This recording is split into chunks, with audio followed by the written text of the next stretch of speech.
Manual Politicamente Incorreto do Feminismo, Carrie Lucas. Escritora, analista e presidente do Fórum Independente das Mulheres, Carrie Lucas traz nessa obra uma profunda análise sobre o feminismo moderno e seus efeitos sobre as mulheres e sobre a sociedade. E a primeira frase do livro já traz uma informação que deveria preocupar homens e mulheres de todos os níveis ou lugares, pois indica a perigosa e fatal direção que vai toda a nossa sociedade. Um terço das mulheres julga-se feminista. Essa é a informação apresentada na pesquisa da Marie Claire. A autora também diz que, em sua propaganda oficial, o movimento feminista, desde sua origem, a partir de 1963, se diz lutar pelos direitos da mulher e pela igualdade da mulher em relação ao homem. E ao lado dessas mulheres está o governo federal, TV, rádio, internet, mídia, impressa, tudo para ajudá-las a moldar a nossa cultura e, consequentemente, influenciar a mente de toda a juventude, não apenas das meninas, mas também dos meninos, que, pasmem, já são condicionados desde a adolescência a idolatrar a figura da mulher e a defender todos os desejos e caprichos delas, inclusive aqueles que vão contra o direito e liberdade dos homens. Dizem informalmente desses homens que são feministas, homens cuja mente está toda tomada pelos clichês feministas, tornando esse homem um ativista prático dos interesses feministas. Esses homens também são chamados de manginas, escravocistas, ginoteístas ou simplesmente idiotas úteis. E novamente, de volta ao tema de por que tantas mulheres declaram-se feministas, a autora vai observar que em toda a sua vida escolar, depois acadêmica, e como profissional, seja em que for, as mulheres entram em contato e são bombardeadas unicamente por um lado apenas da narrativa, a do próprio movimento feminista. Isso faz com que as novas gerações de meninas tenham apenas uma versão do mundo, dos homens, dos relacionamentos e da vida. De modo que, em certo momento, considerem normal ser feminista. Ou pior, considerem-se normais, sem perceber que são, na verdade, feministas. Nas palavras da autora, que chances essa mulher tem de aprender sobre o outro lado da vida, sem o viés feminista manchando tudo? Como essa mulher que liberará suas escolhas e, se ninguém ao seu redor, nem mesmo suas mães e tias, tem outro modo de agir e pensar? Como ela poderia aprender outro ponto de vista sobre ter saúde mental e felicidade a longo prazo? Ao observar então o mundo atual, o grande desafio das mulheres e das novas gerações é romper essa redoma de desinformação dos meios de comunicação e buscar algo mais significativo no que tange aos modelos disponíveis que elas, as mulheres, têm diante de si. De empoderadas, empresárias de sucesso, promíscuas, baladeiras, desrespeitosas quanto às coisas familiares, etc.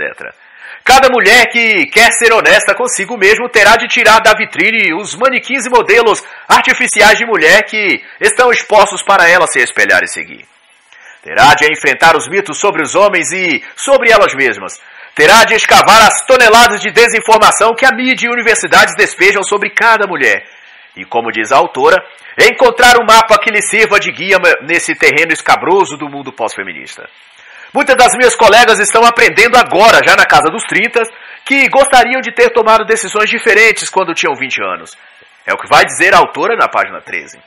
Por tempo demais, o movimento feminista ditou o que é apropriado e o que não é nas questões ligadas às mulheres.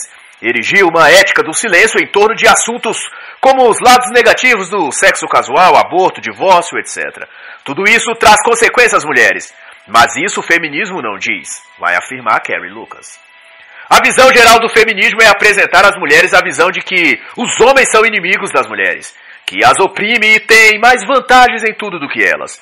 Hoje o feminismo não é apenas um conceito ou ideia, mas uma entidade político-ideológica que influencia a cultura, a mídia, as artes, as políticas públicas, as universidades. O feminismo, além disso, é um movimento de combate e hostil à família, ao cristianismo e à heteronormalidade, no jargão que elas mesmas usam. O grande problema, ou estratégia maligna, do feminismo é que nunca se dão por satisfeitas. Como disse Erika Jong, ativista feminista, elas não foram longe o suficiente. Isto é, as feministas sempre alegam que há muito ainda a conquistar.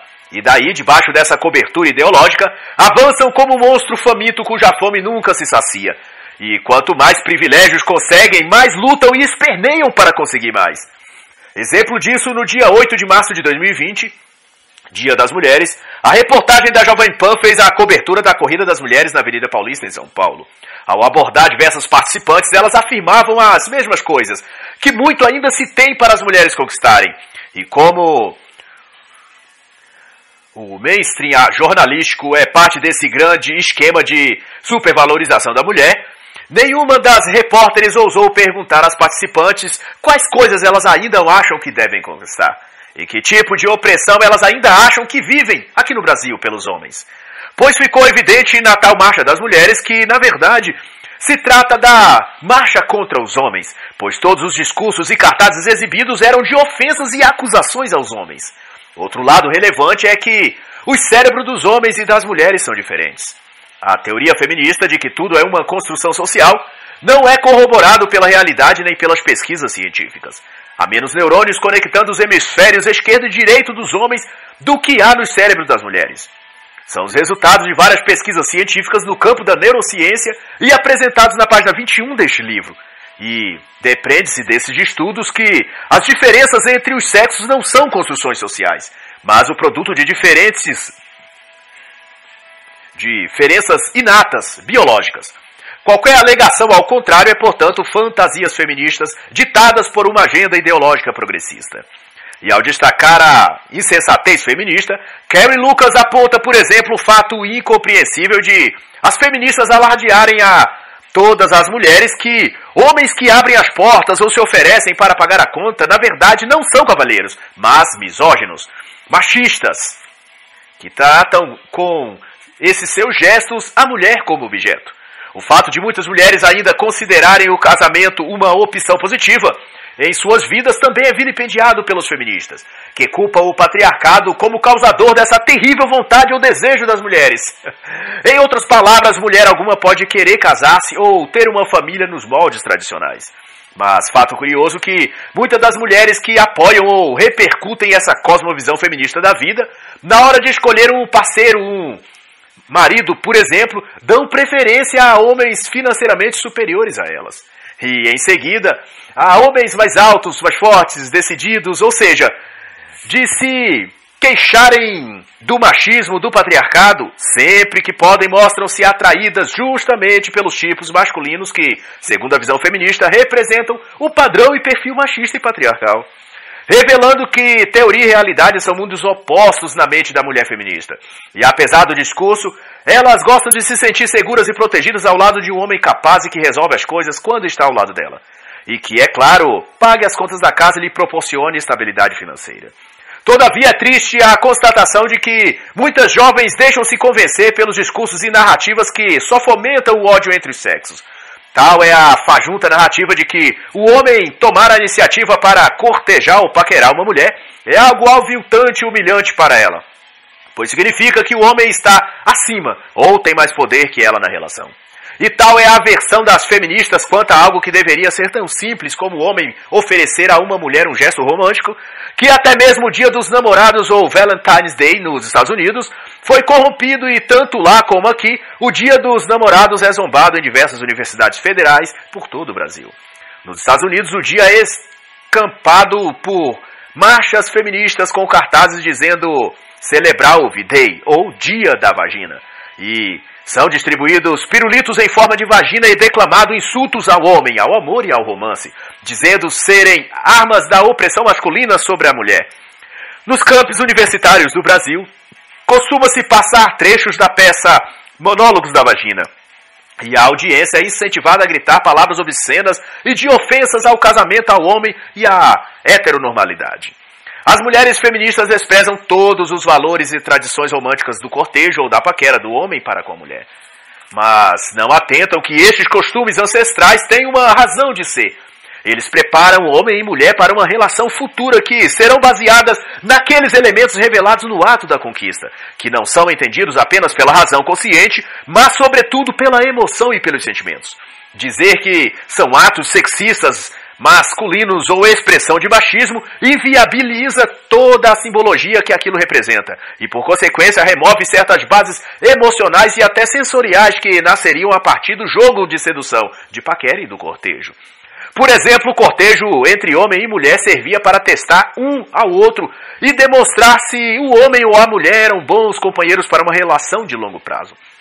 Ao cortejá-la, o homem avaliava o quanto a mulher é fácil ou difícil. Se ela mostrasse fácil demais, significa que ela é uma mulher ruim para um relacionamento, pois ela tenderá a ser facilmente seduzida por outros homens. Quando durante o cortejo a mulher se mostra mais difícil, significa que também ela será inalcançável a outros machos depois de firmar compromisso com aquele homem que a corteja.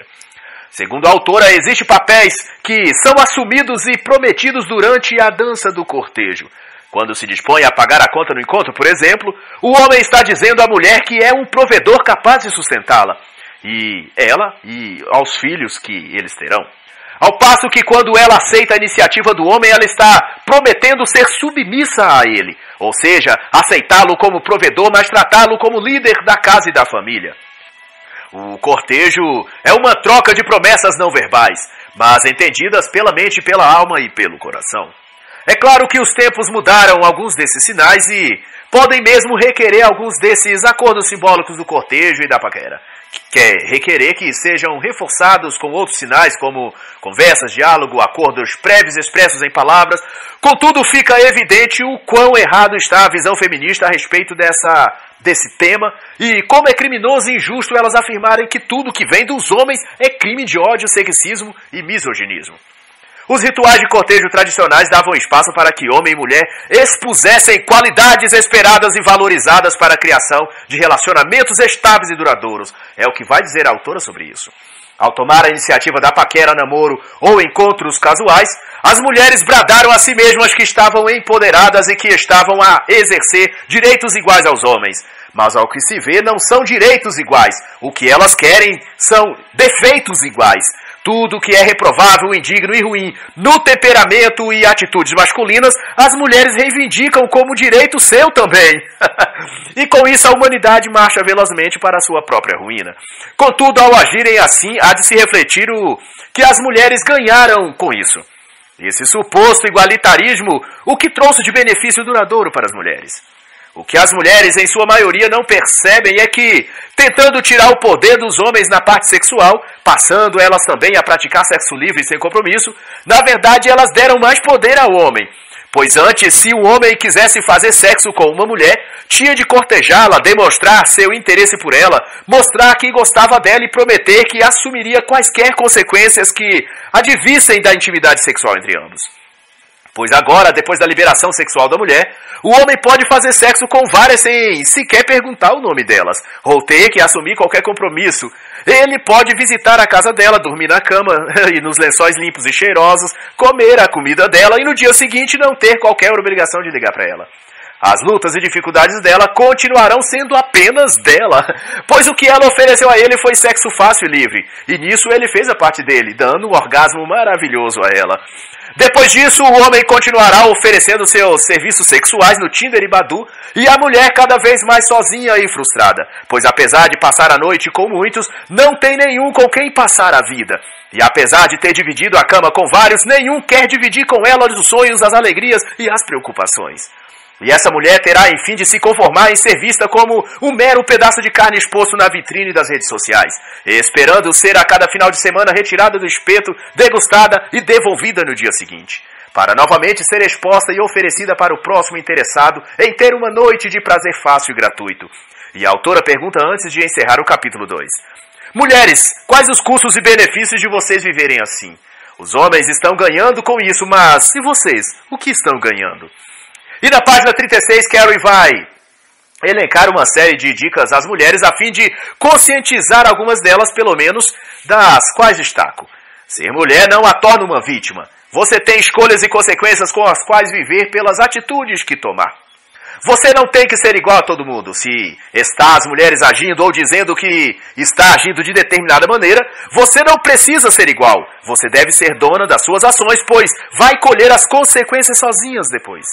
Flores, bombons ou gestos românticos do homem não são armas da opressão machista contra você. Significa apenas que aquele homem a valoriza e pensa em estabelecer um relacionamento duradouro contigo.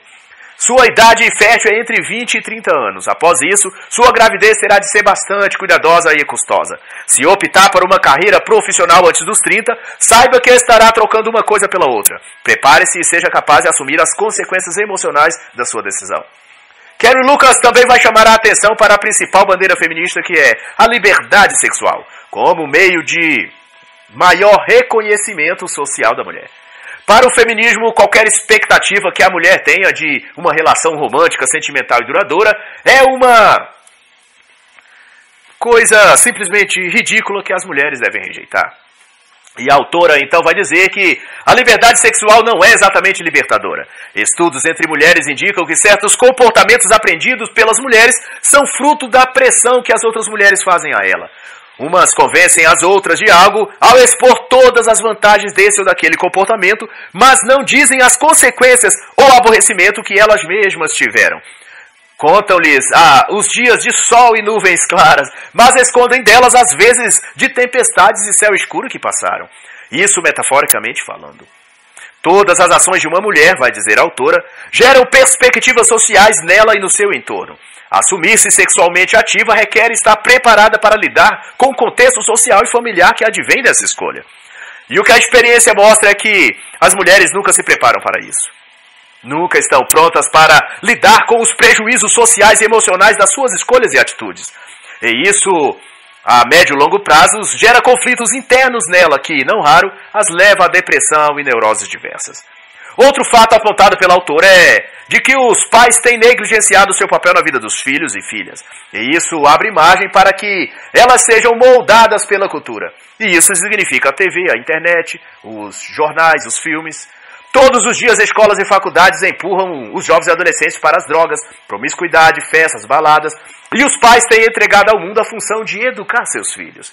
E em um mundo que celebra as bebidas, o carnaval, as baladas, as drogas e todo tipo de promiscuidade, que tipo de futuro e personalidade você acha que esses jovens terão? Os pais tendem a diminuir sua própria importância quanto à influência sobre as atitudes dos seus filhos, vai afirmar a autora na página 58. Poucos pais se dão conta de que são importantes as suas opiniões para seus filhos. É a conclusão de Carrie Lucas ao encerrar este capítulo. E a autora ressalta o alarmante fato que, nos Estados Unidos, as diretrizes oficiais de educação sexual a ser transmitida nas escolas primárias é de que, dos 5 a 8 anos, meninos e meninas estão aprendendo a masturbar-se, a explorar as zonas erógenas do próprio corpo, orientados que isso é bom, prazeroso e normal, e que os adultos também fazem. Já dos 9 aos 12 anos, no chamado nível 2, os pré-adolescentes aprendem bissexualidade e aborto. E o que só piora é que todo diálogo sexual é pautado na ótica progressista, ou seja, incentiva a liberação sexual precocemente, inclusive práticas homossexuais. E no nível 3, as escolas americanas têm ensinado a jovens e adolescentes, entre 12 e 15 anos, a aprenderem a prevenir-se das DSTs e a fazer sexo seguro. Assim como estimular o parceiro ou parceira, usar géis lubrificantes e novamente a experimentar, incentivo a experimentar as relações homoafetivas. Só não se ensina a essas crianças é que tudo na vida tem suas consequências e iniciar a vida sexual precocemente também. Chegou-se ao absurdo de algumas instituições feministas e pró-aborto de abordarem na frente das escolas crianças e adolescentes, distribuindo preservativos e fazendo campanhas pró-sexo livre. E note-se que incentivar crianças e pré-adolescentes a começarem cedo demais sua vida sexual é visto e tratado com normalidade. Já o caso da ministra Damares, em fevereiro de 2020, em que a ministra salientou seu projeto de campanha de abstinência sexual na pré-adolescência, incentivando crianças entre 9 e 12 anos a não iniciar sua vida sexual, orientando os pais a manter o diálogo e cuidados para com as crianças nessa idade. Esse caso despertou imensa revolta da mídia e dos jornais feministas enrustidos. Vilipendiaram então a ministra, dizendo ser a coisa mais absurda que já existiu querer que crianças e pré-adolescentes se abstenham do sexo. Curioso que incentivar a prática precoce do sexo pode e é normal. Incentivar o contrário é tratado como crime hediondo. É o Brasil da inversão dos valores, reflexo de um ambiente cultural completamente feminista. E no capítulo 7, a autora vai abordar uma questão sensível que está no cerne do movimento feminista mundial. A questão tão vociferada por elas de que os homens são os inimigos das mulheres. Na visão da autora, e de fato o que a realidade demonstra, a mensagem que as feministas transmitem e alardeiam de que todos os homens são potenciais agressores ou estupradores é completamente falsa. Na realidade, são os homens quem estão mais propensos a sofrer crimes violentos que as mulheres. Ocorre que a mídia pró-feminista divulga abertamente um quadro fictício de que as mulheres vivem apavoradas, cercadas de predadores masculinos, e são forçadas a serem completamente subservientes aos caprichos de uma sociedade patriarcal. Tudo isso, essa visão demonizada dos homens, tem sido também produzida pelas produções cinematográficas, graças ao fato de que Hollywood e todas as produtoras e distribuidoras de filmes e séries são tendenciosamente feministas e anti-homens. A televisão, os filmes, vai dizer a autora, produzem filmes e séries em que a atriz principal, por exemplo, tende a enfrentar uma ameaça constante de abuso por homens predadores. Somado a todos esses fatores, o ativismo judicial também tem sido um poderoso instrumento para o movimento feminista. Perseguir e oprimir os homens em geral. Sarah Proton, proeminente escritora e advogada, descreve na obra Denunciação Caluniosa inúmeros e recorrentes casos em que os homens são punidos, destituídos e humilhados pelas cortes de justiça em nome e em função de uma causa feminista arbitrária.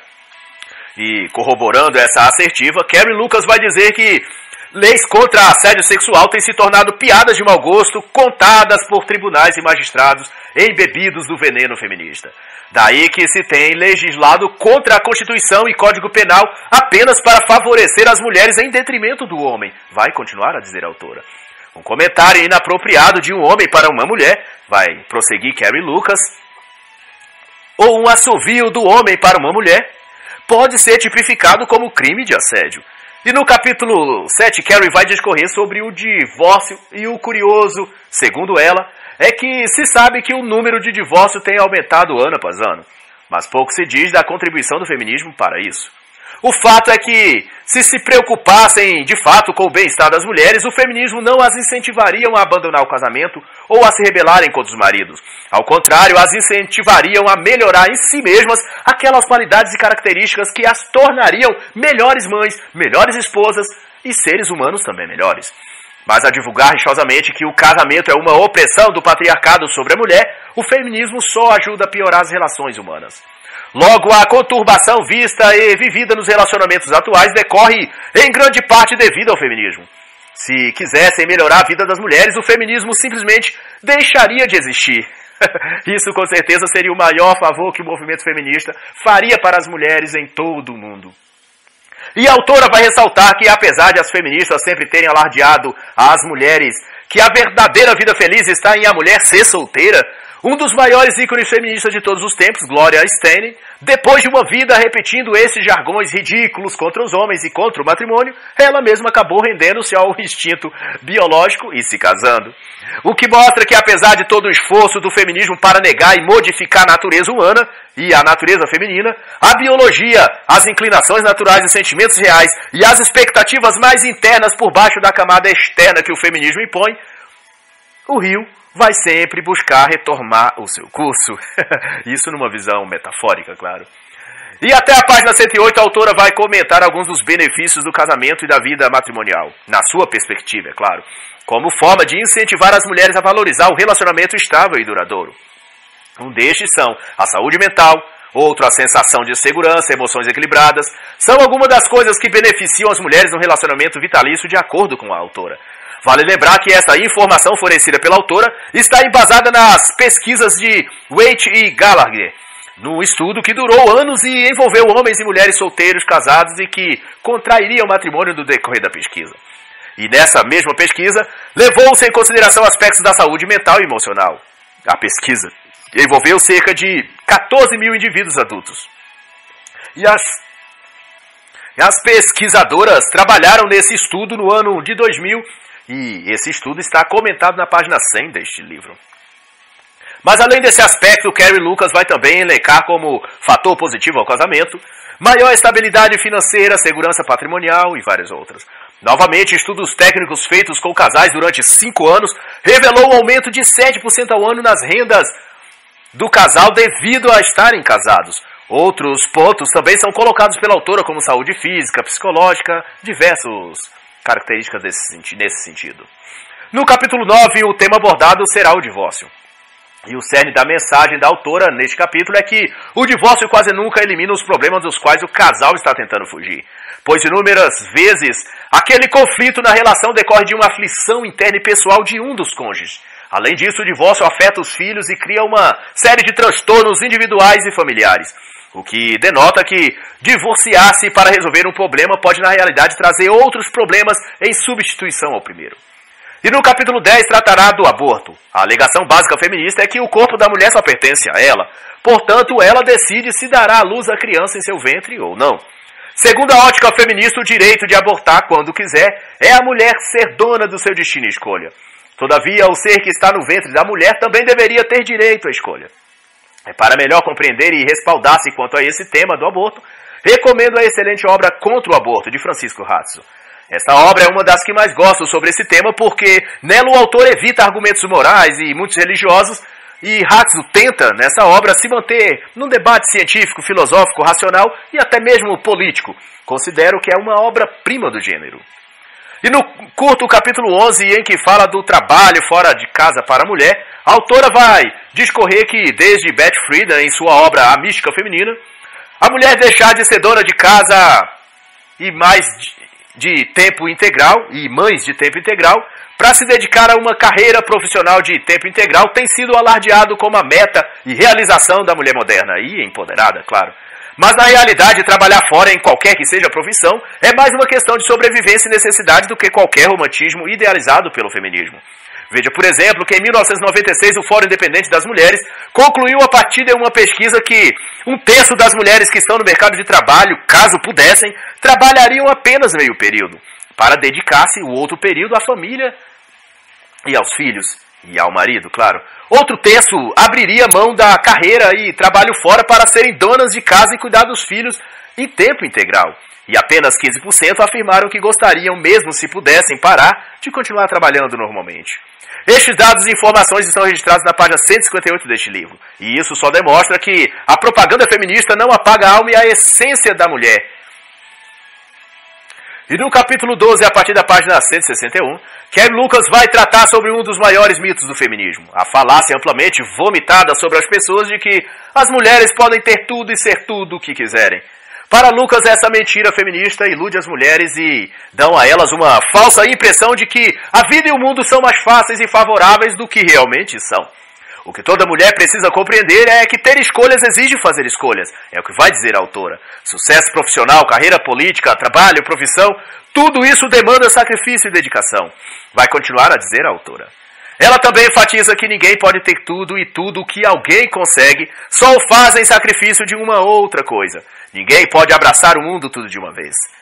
Um adendo meu sobre isso é que esse tipo de ilusão vendido pelo movimento feminista e comprado, aliás, pela maioria das mulheres modernas, é que as mulheres, em sua grande parte, foram convencidas de que são algum tipo de realeza e, como tal, podem e exigem receber o mundo todo numa bandeja.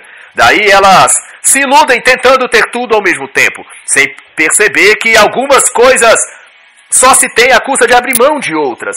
Cito o caso recorrente em nossos tempos de mulheres, por exemplo, que creem ser possível desfrutar ao mesmo tempo de um marido compreensivo, bonito e provedor, um amante bem dotado e sexy, que lhe idolatre e lhe preste serviços sexuais intensos, um trabalho bem remunerado e aonde ela é recompensada, admirada e com uma carga horária bem flexível, que lhe dê tempo de ir nas aulas de zumba na academia.